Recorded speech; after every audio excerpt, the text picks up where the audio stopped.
أعوذ بالله من الشيطان الرجيم. فاستفتهم ألربك البنات ولهم البنون أم خلقنا الملائكة إناثا وهم شاهدون ألا إنهم من إفكهم ليقولون ولد الله وإنهم لكاذبون أصطفى البنات على البنين ما لكم كيف تحكمون أفلا تذكرون أم لكم سلطان مبين فأتوا بكتابكم إن كنتم صادقين وجعلوا بينه وبين الجنة نسبا ولقد علمت الجنة إنهم لمحضرون سبحان الله عما يصفون إلا عباد الله المخلصين فإنكم وما تعبدون ما أنتم عليه بفاتنين إلا من هو صال الجحيم وما منا إلا له مقام معلوم وإنا لنحن الصافون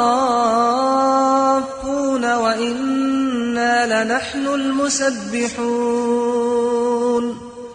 وإن كانوا ليقولون لو أن عندنا ذكرا من الأولين لكنا عباد الله المخلصين فكفروا به فسوف يعلمون ولقد سبقت كلمتنا لعبادنا المرسلين إنهم لهم المنصورون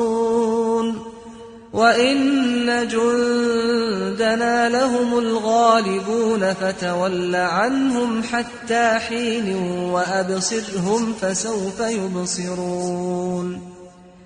أفبعذابنا يستعجلون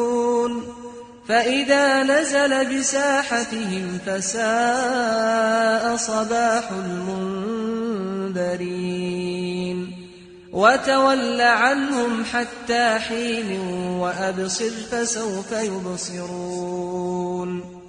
سبحان ربك رب العزة عما يصفون وسلام على المرسلين والحمد لله رب العالمين. تي في قرآن صوت في آفاق الحياة. أم هل في الملأ إله غيرك فيرجى